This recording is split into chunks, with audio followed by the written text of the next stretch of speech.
My fiancée vanished 2 weeks before our wedding. I found her partying in Spain without telling me.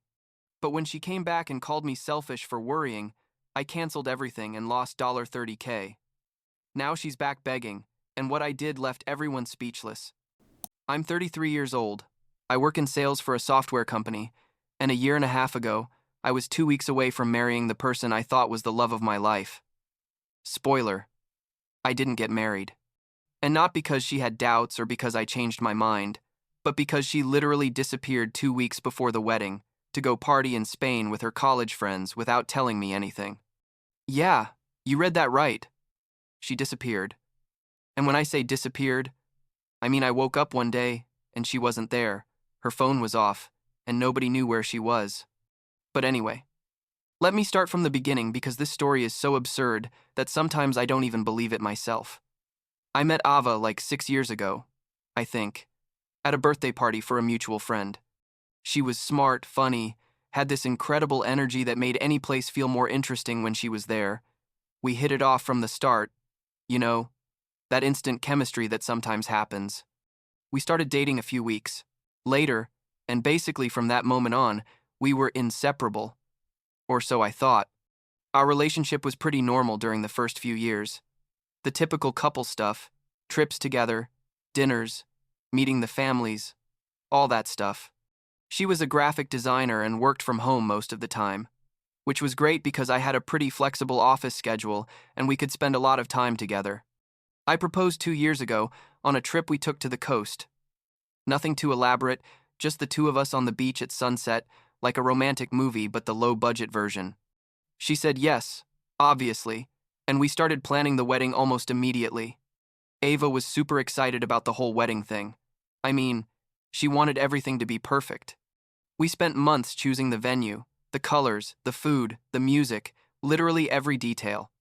I'm honestly not one to stress about those things, so basically I let her make most of the decisions and I just nodded and paid for whatever needed to be paid. The wedding was scheduled for a Saturday in June. We were going to have like 120 guests. Nothing too big but not intimate either. We had already paid for almost everything. The venue, the catering, the photographer, the band, everything. Things started getting weird like a month before the wedding. Ava started being more distant, let's say. Like she was spending more time on her phone than usual, and when I asked her what was wrong, she just said she was stressed about the final wedding details. Which made sense, I guess, because organizing a wedding is stressful. Anyone knows that. But there was something about her behavior that made me uncomfortable. I don't know how to explain it. It was like she was in another world mentally. A couple of times I tried to talk to her about this and she told me I was overreacting, that everything was fine, that she was just tired from work and the preparations. And I believed her. Because why wouldn't I? We had been together for 4 years in that point, and we had never had serious trust issues. 2 weeks before the wedding, on a Tuesday morning, I woke up and Ava wasn't in bed. I looked at the time and it was like 8 a.m., which was weird because she normally got up later than me. I went to the kitchen thinking she'd be making coffee or something, but she wasn't there. I checked the bathroom, the living room, nothing. Her purse wasn't in the place where she always left it. I tried calling her and her phone went straight to voicemail. I started getting a little worried, but I thought maybe she had gone out early to run some last-minute wedding errand or something. I sent her a text message. Babe, where are you? You worried me a bit. Nothing. An hour passed and nothing. 2 hours and still no response. By 11 a.m., I was in full panic mode. I called her mom, who told me she hadn't talked to Ava since the day before. I called her close friends and none of them knew anything, or so they said. I called her work and they told me she had notified them she was taking a few days off, which I didn't know about. Basically, I was about to call the police because my mind was already imagining the worst possible scenarios. What if something happened to her? What if she had an accident? What if someone kidnapped her? I know it sounds dramatic, but when someone disappears without saying anything and doesn't answer their phone, your mind goes to the darkest places. Then, and this is where the story gets absolutely ridiculous, I was obsessively checking social media, looking for some clue, and I found a photo on Instagram. It wasn't from Ava, it was from one of her college friends, a girl named Madison who Ava had kept in touch with all these years. The photo was of a group of girls in a bar, and there was Ava, in Spain. In Barcelona specifically, according to the location of the photo. Smiling, with a beer in her hand, surrounded by her friends, like nothing was wrong. Literally 2 weeks before our wedding, my girlfriend I disappeared to go on a surprise trip to Spain with her college friends without telling me absolutely anything. I stared at that photo for, I don't know how long. I think my brain couldn't process what I was seeing. I checked the date of the post and it had been posted 2 hours ago. So she was fine. She was alive. She was partying on another continent while I was here, losing my mind thinking something terrible had happened to her. I felt so many emotions at the same time that I didn't know whether to scream, cry, break something, or just sit there in shock. I opted for the latter because basically my body stopped responding, like I was paralyzed. I tried calling her again. Nothing. I sent her like 20 text messages that basically said, "I see you're in Spain.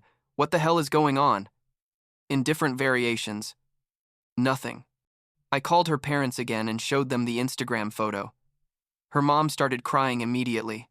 Her dad was silent for a moment and then said he would try to contact her. I called Madison, the friend who had posted the photo, and she didn't answer, obviously. All this happened over the course of like 2 hours that felt like 2 years. I swear. Finally, at like 6 p.m., which would be midnight in Spain, Ava called me. I answered before the first ring finished. I said, "Where the hell are you? Why didn't you tell me you were going to travel? Do you know how worried I've been?" And she, with the most casual voice in the world, says to me, "Oh, James, relax. The girls organized this surprise trip, and I thought it would be fun. It's my last chance to do something like this before we get married." I told her we were 2 weeks away from the wedding, that we had 1,000 things to do, that she couldn't just disappear without saying anything. And she responds, and I swear this is exactly what she said, "You're so dramatic. It's just a week. I deserve to have some fun before my whole life becomes married responsibilities. Stop being selfish, and let me enjoy this." Selfish. She called me selfish, for being worried because my future wife disappeared without saying anything 2 weeks before our wedding. I asked her when she was planning to return and she said the following Monday, so a whole week in Spain.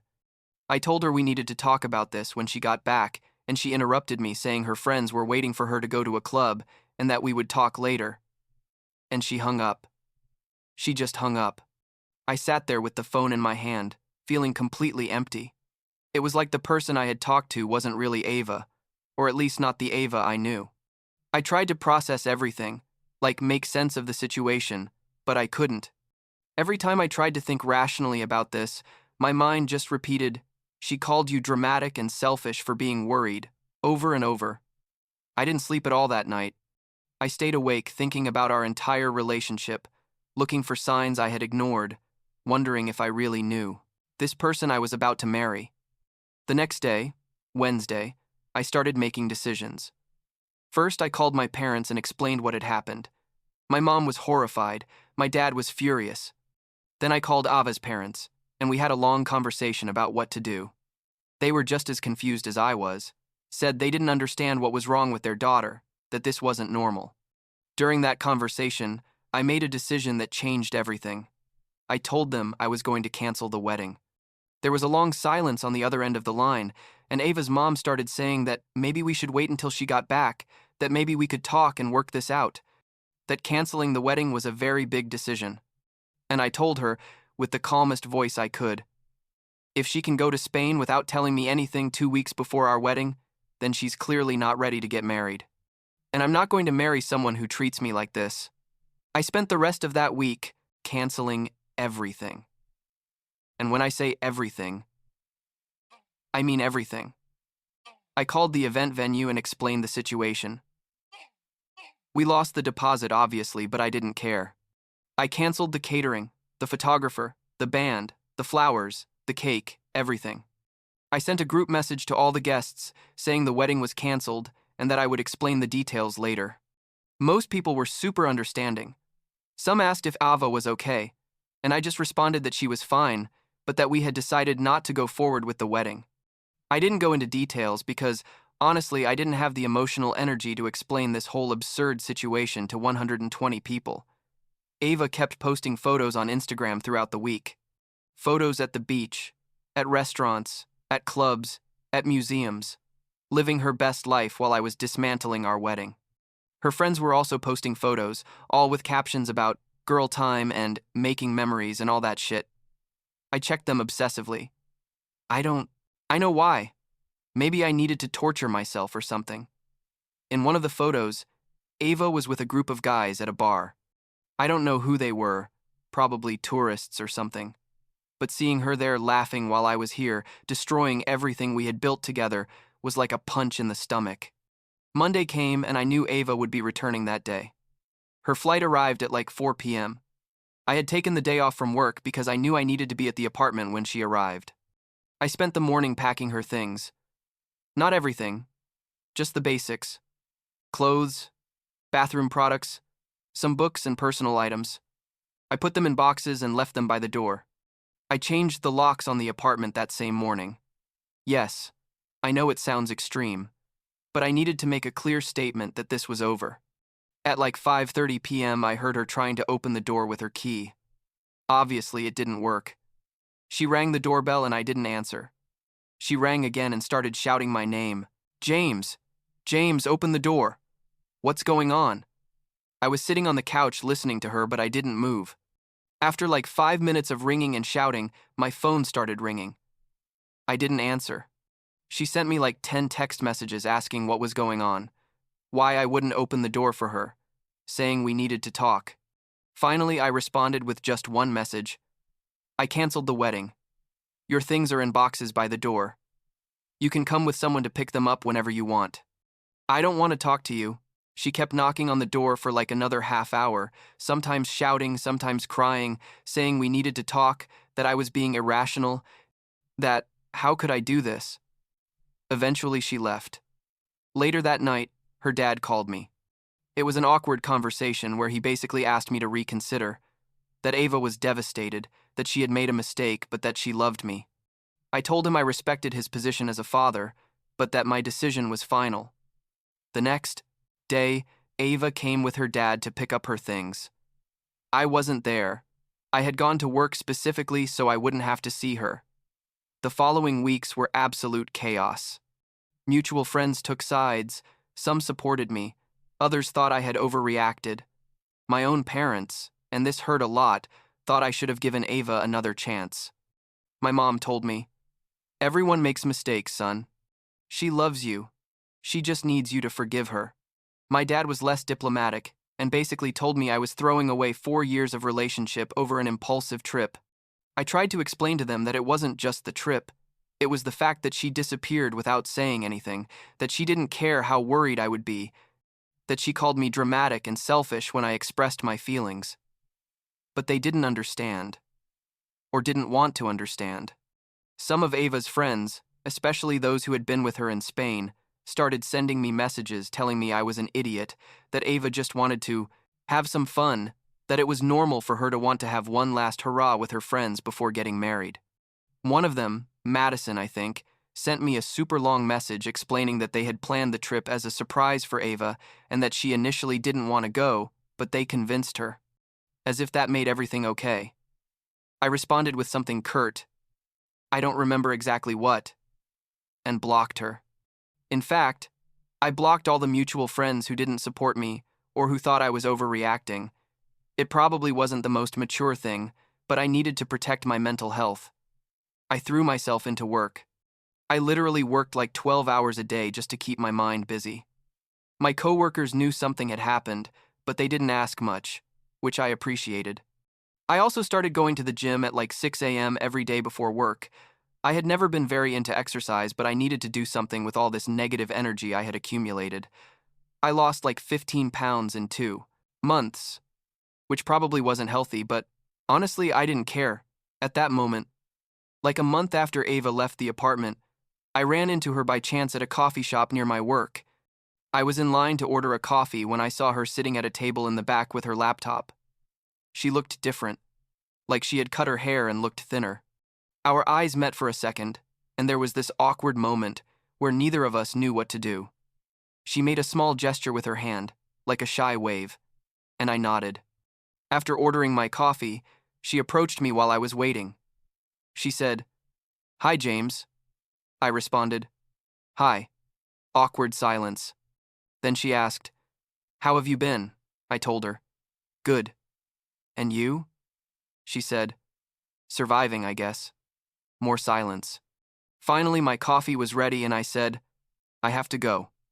"Take care." She said, "You too." And that was it. There was no drama, no shouting, just two people who once loved each other exchanging forced pleasantries in a coffee shop. It was strangely sad. 3 months after the Spain incident, I started going to therapy. I probably should have started earlier, but I had this stupid idea that I could handle everything myself. Spoiler, I couldn't. My therapist was amazing. She helped me process everything that had happened without judging me. We talked a lot about trust, about boundaries, about what commitment in a relationship really means. She made me realize things I hadn't seen before, like maybe Ava had shown signs of not being ready for marriage, but I had chosen to ignore them because I was too focused on moving forward with the plans. At like 6 months, Ava sent me a text message. It just said, "I hope you're doing well. I think about you sometimes." I don't know what she expected to achieve with that message. I responded after thinking about it a lot. "I'm doing well, thanks. I hope you are too." She responded, "I'm glad to hear that." And that was it. There was no extensive conversation. She didn't try to explain herself or apologize. Just that brief exchange. Part of me wanted to ask her why she did what she did, if she ever understood how much she hurt me, but I decided it wasn't worth it. Some questions don't have satisfying answers. Fast forward to a year after everything happened. A mutual friend got married, and both Ava and I were invited. I considered not going, but decided I wasn't going to let this situation prevent me from celebrating my friend. Ava was there with a new boyfriend, a guy she apparently met like 6 months before. I was there with a girl I had been dating a couple of times, nothing serious yet, but comfortable enough to bring her as my date. Ava and I greeted each other politely, introduced our respective partners, exchanged small talk. It was weird, but not horrible. She looked happy, I guess. And I was in a better place too. During the reception, while dancing with my date, I looked around the room and saw Ava laughing with her friends. And I realized something. I didn't feel anything anymore. Not resentment, not pain, not nostalgia, just indifference. That person, who was once the center of my world, was now just someone I knew. Someone I shared a part of my life with, but who no longer had any emotional power over me. It was liberating, in a way I can't fully explain. Looking back now, canceling that wedding was probably the best decision I've made in my life. Not because Ava is necessarily a bad person, but because we clearly weren't in the same place emotionally. If she needed to escape to Spain, without telling me anything 2 weeks before our wedding, then there were obviously deeper problems that neither of us was willing to admit. Marriage requires trust, communication, mutual respect, and none of those things were present at that moment in our relationship. Does it still hurt sometimes? Yes. Not for losing her specifically, but for losing the life I thought we were going to have together. All those fantasies about the future, about growing old, together, about building something meaningful, all of that evaporated in an instant, and that's hard to process, no matter how much time passes. But I'm also grateful that it happened when it did, before we were legally married, before we had children, before it was even more complicated to untangle our lives. I've learned a lot about myself in this last year and a half. I've learned that it's okay to set boundaries, that it's okay to walk away from people who don't respect you, even if those people are family or lifelong friends. I've learned that forgiveness doesn't mean letting someone back into your life. Sometimes forgiveness just means letting go of resentment for your own peace of mind. I've learned that trusting your instincts is important, and that when something feels wrong, it probably is. My parents eventually came to understand my decision, although it took time. My mom told me like 6 months ago that she had been reflecting on everything, and that she understood why I did what I did. My dad never apologized directly, but started treating me differently. With more respect, I guess. like he finally realized that I hadn't made this decision lightly. I got back some of the friends I had distanced. Others decided it was better to keep the distance, and that's okay. Not everyone is meant to be in your life forever. Last week, I was cleaning my closet and found a box with photos of Ava and me. Photos from our first trip together, from birthdays, from normal days with nothing special. I looked at them all, smiled at some, got sad at others, but then I put them back in the box and stored it in the back of the closet. I didn't throw them away because they were part of my life, and that's valid. But I also don't need to have them in sight. They're simply memories of a chapter I've already closed. Now I'm focused on building the life I want, not the life I thought I should have with someone else. I'm still working, still going to the gym, dating that girl I met at the wedding. And it seems things are going well, no rush. I'm still in therapy, working on myself, on being better. I don't know what the future holds for me, if I'll get married someday, or if I'll have kids or any of those things society says you should want. But what I do know is that the next time I commit to someone, it will be with someone who respects me enough not to disappear without saying anything when things get tough. And that, I guess, is enough for now.